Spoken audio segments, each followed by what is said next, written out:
My wife Sophia told me she wanted a divorce on the same day she got promoted to senior director, and the weirdest part wasn't that she was leaving me. It was how calm she looked when she said it, like she was closing a business deal she'd been planning for months. We'd been married for 8 years, together for 10, and I genuinely thought we were happy, or at least I thought I was happy, which looking back now might have been the whole problem. I'm Daniel, though most people call me Dan, and I'm a high school history teacher. The kind of guy who gets excited about explaining the Treaty of Versailles to teenagers who'd rather be on their phones. And Sophia worked in corporate marketing, climbing that ladder like her life depended on it. When we first met, she was an intern making coffee runs, and I was finishing my teaching degree, and we used to joke that we'd both end up broke, but at least we'd be broke together. That obviously didn't happen. Sophia got promoted 3 times in 5 years, and suddenly we went from splitting rent on a cramped apartment to her talking about investment portfolios and networking events I didn't understand. I supported all of it, every late night, every weekend she spent at the office instead of with me, every time she came home exhausted, and I'd already made dinner because I knew she wouldn't have time. I believed in her more than she believed in herself back then, and I'm not saying that to make myself sound like some kind of saint.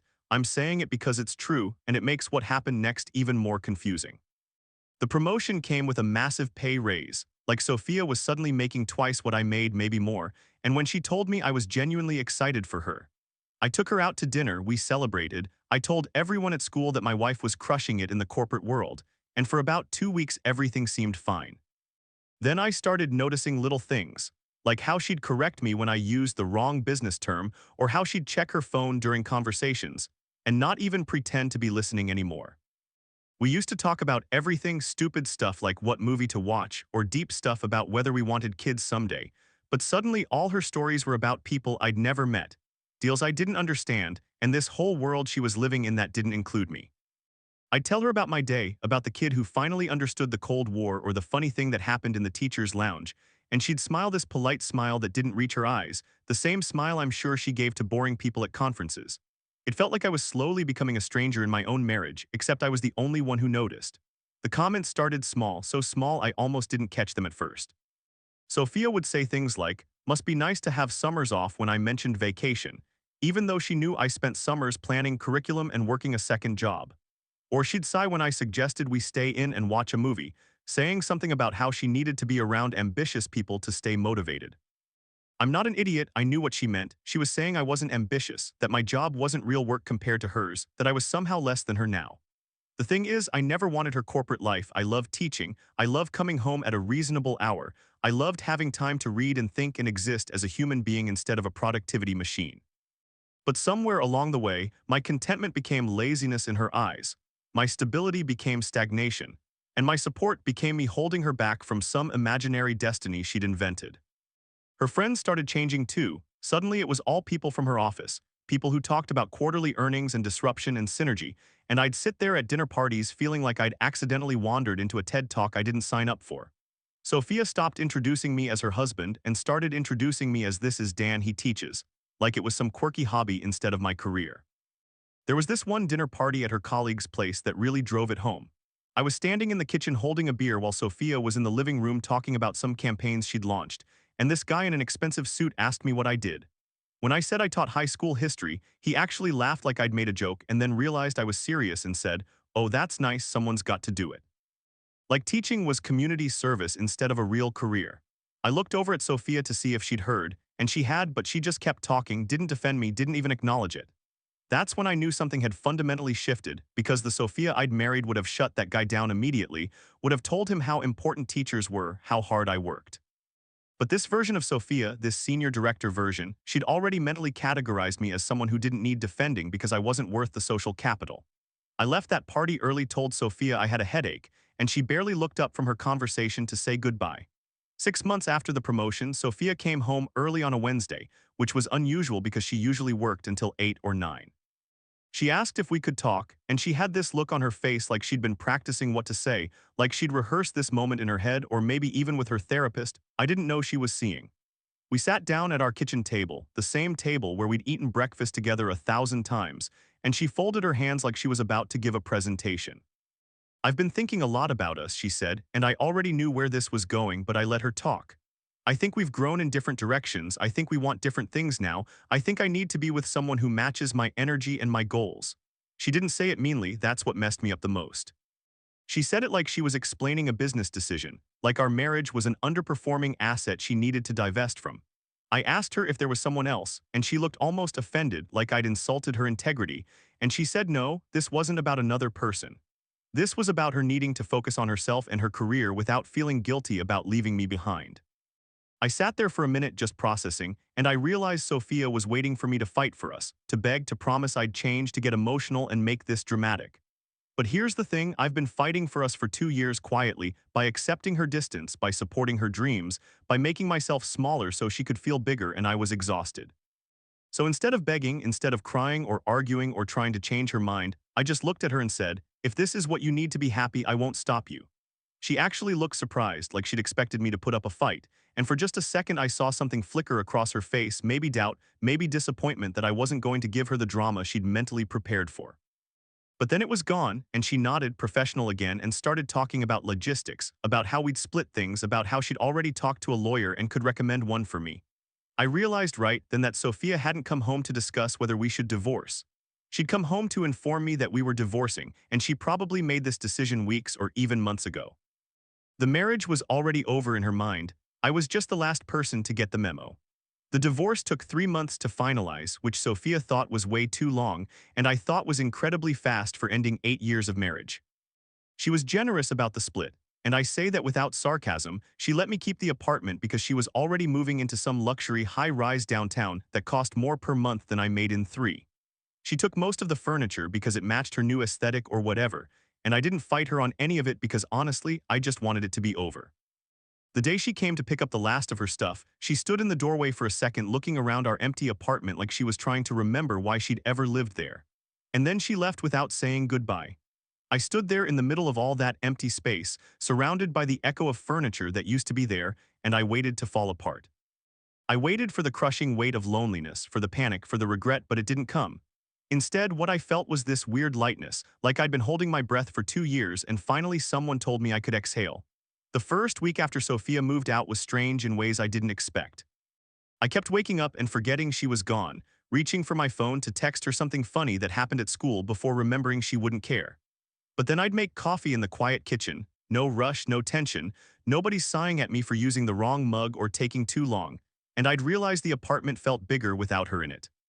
My friends from school kept checking on me, asking if I was okay, offering to take me out drinking or set me up with someone, and I appreciated it, but I didn't need it. What I needed was to figure out who I was without constantly measuring myself against Sophia's success. I started running in the mornings before school, not because I was trying to get fit or impress anyone, but because I needed to do something with all the nervous energy I'd been suppressing for years. At first, I could barely make it around the block without stopping, but I kept going, and there was something satisfying about pushing my body until my brain shut up for a while. I won't pretend the first month was easy. There were nights I'd lie in bed and wonder if I'd made a mistake by not fighting harder, if I should have begged her to stay, if maybe I really was the problem. But then I'd remember how exhausted I felt during those last 2 years, how every conversation was like walking through a minefield, how I'd started censoring myself around her because I knew my life was too small for her now. I'd remember the feeling of shrinking, of apologizing for existing, of watching her look at me like I was something she'd outgrown. And I'd realized that fighting for that marriage would have just been fighting to feel inadequate for the rest of my life.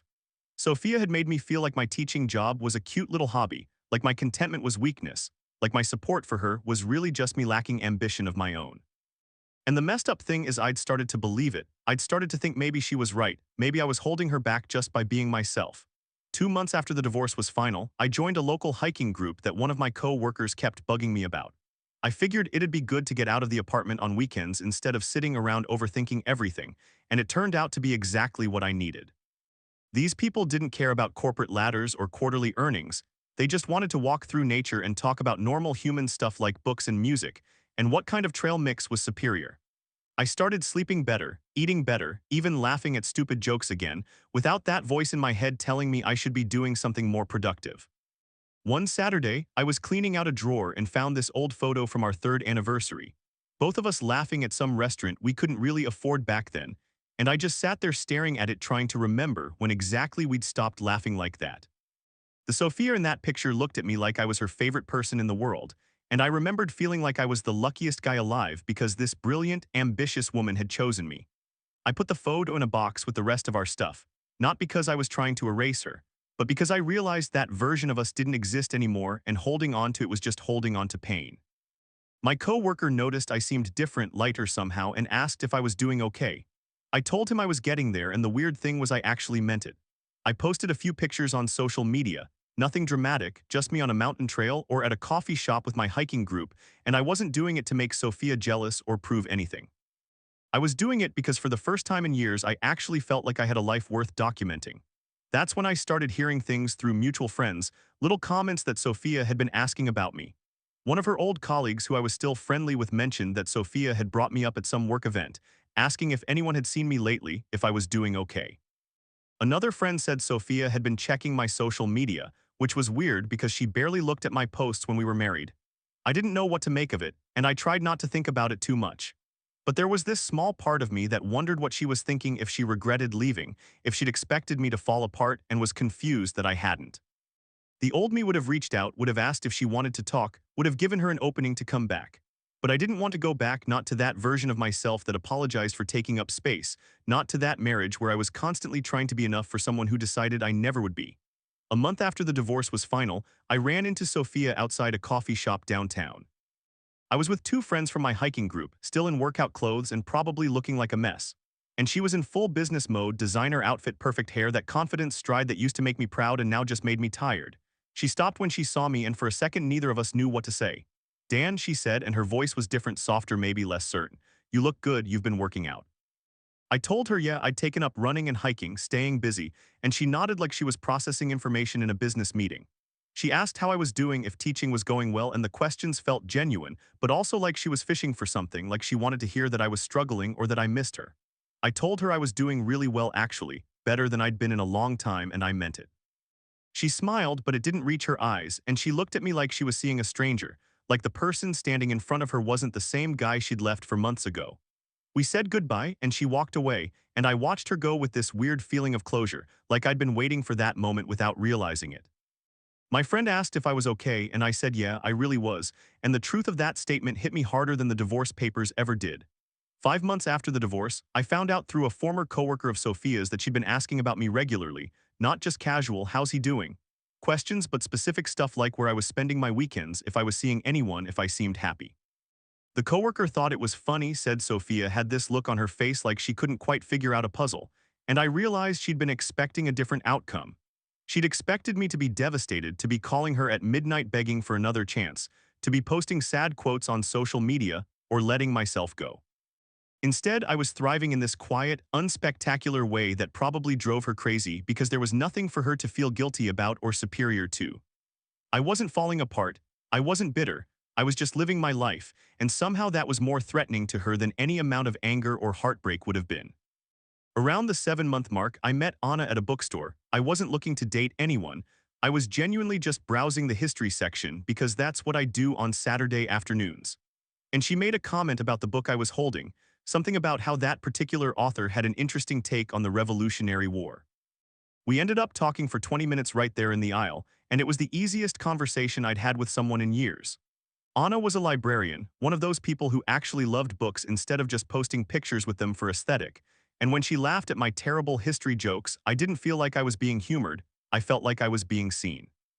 We exchanged numbers and started getting coffee, then dinner, then long walks where we talk about everything and nothing. She knew I was divorced and recently, and she didn't push for details or try to fix me, she just let me exist as I was. The difference between being with Anna and being with Sophia was like the difference between breathing easy and holding your breath. I didn't realize how much tension I'd been carrying until I was around someone who didn't make me feel like I needed to apologize for existing. I didn't post about Anna on social media right away because I wasn't trying to make a statement, but eventually there were pictures of us at a museum, at a hiking trail, at this little Italian restaurant we'd found. I tagged her in a few of them, nothing dramatic, just normal couple stuff, and apparently that's when Sophia's curiosity turned into something else. A mutual friend told me Sophia had seen the pictures and spent 20 minutes asking questions about Anna, what she did for work, how long we'd been together, if it was serious. The friend said Sophia had this look on her face like she'd just realized she'd miscalculated something important, like she'd bet on a stock dropping, and instead it had doubled in value. I didn't take any satisfaction in that, or maybe I took a little, I'm human after all. But mostly I just felt sad for her because I realized she'd expected me to wait, to stay stuck in that moment of rejection, to serve as proof that leaving me was the right decision. One evening about 9 months post-divorce, I was at home grading papers when my phone rang from an unknown number. I almost didn't answer, but something made me pick up, and it was Sophia. Her voice was different, less confident, more tentative, and she asked if we could talk. "I've been thinking about us a lot," she said, and I could hear something in her voice that sounded like regret. "I think maybe I made a mistake. I think maybe I was too focused on the wrong things. I think maybe we gave up too easily." I sat there listening, and 2 years ago I would have jumped at this, would have said yes immediately, would have been so grateful she was giving me another chance. But now, sitting in my quiet apartment with Anna's scarf draped over the back of my chair, and a stack of her book recommendations on my coffee table, I felt nothing but a deep, exhausting clarity. I asked Sophia what changed, and she was quiet for a moment before saying something vague about perspective and realizing what mattered. But what I heard beneath that was she'd expected me to be broken, and I wasn't. She'd expected to feel relief, and instead she felt lost. She'd expected moving on to be easy, and it wasn't.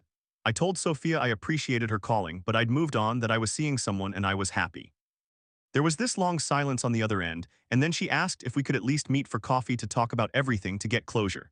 I said no as gently as I could, explaining that I'd already got my closure, that I'd spent months working through everything, and I was finally in a good place. "I thought you loved me," she said, and her voice cracked in a way I'd never heard before. "I did love you," I told her, and it was true. "I loved you for years. I loved you when you were studying until 3 in the morning. I loved you through every promotion and every late night and every moment you needed me to be strong. But you stopped loving me the moment you decided I wasn't ambitious enough, and I spent 2 years fighting for us silently while you were already planning your exit." She tried to say something, but I wasn't done. "You didn't leave because we grew apart. You left because you decided my life was too small for you, and the truth is I was fighting for our marriage every single day. Just by staying and supporting you, you just didn't see it as fighting because it wasn't loud or dramatic." After we hung up, I sat there for a while just thinking about how different I felt from the guy who'd sat at that kitchen table 9 months ago listening to her end our marriage. That guy had felt small and insufficient, and like he'd somehow failed at being enough. This guy knew the truth, that the problem was never my job or my ambitions or my contentment. The problem was that Sophia had stopped seeing me as a partner and started seeing me as a limitation. I thought about all those years I'd made myself smaller to make room for her success. How I'd swallowed my hurt when she diminished my career, how I'd smiled through dinner parties where I felt invisible. I'd been fighting for us the whole time. I'd just been fighting in a way she didn't recognize because she measured worth in promotions and salary and status instead of in quiet support and consistent presence. Anna came over later that night and found me sitting on the couch staring at nothing. I told her about Sophia's call, and she just sat next to me, not trying to fix it or analyze it, just being there. "You okay?" she asked, and I realized I genuinely was. She didn't ask a million questions or try to analyze Sophia's motives. She just held my hand and let me process. After a while she said, "You know what I love about you?" And I said, "What?" And she said, "You're so steady, like you know who you are and you're not apologizing for it." It hit me that this was exactly what Sophia had hated about me, my steadiness, my contentment, my lack of hunger for more and more. But Anna saw those same qualities and loved them. And that's when I really understood that the problem was never me. It was just that I'd been trying to be enough for someone who didn't want what I had to offer. Anna wanted a partner who came home at reasonable hours and talked about books and didn't measure worth in dollar signs. And I was that person. I'd always been that person. I'd just spent years being made to feel like that person wasn't enough. Sophia had left thinking I'd crumble, that I'd realize how much I needed her, that I'd come crawling back. Instead, I discovered who I was without her expectations crushing me. I'd found someone who loved me for being exactly who I was, and I'd learned that sometimes the quietest people are fighting the hardest battles. I wasn't angry at Sophia anymore. I wasn't even sad. I just hoped she'd eventually find what she was looking for, because clearly it wasn't me, and honestly, I wasn't her either. She thought she was trading up when she left, but what she was really doing was trading away someone who'd loved her unconditionally for the chance to be with someone who matched her resume. And I hope that works out for her. I genuinely do. As for me, I was exactly where I needed to be, finally breathing easy, finally taking up space without apologizing, finally understanding that being enough for the wrong person means nothing compared to being yourself with the right one. What do you think about this story? Let me know in the comments, drop a like, and don't forget to subscribe for more real-life stories.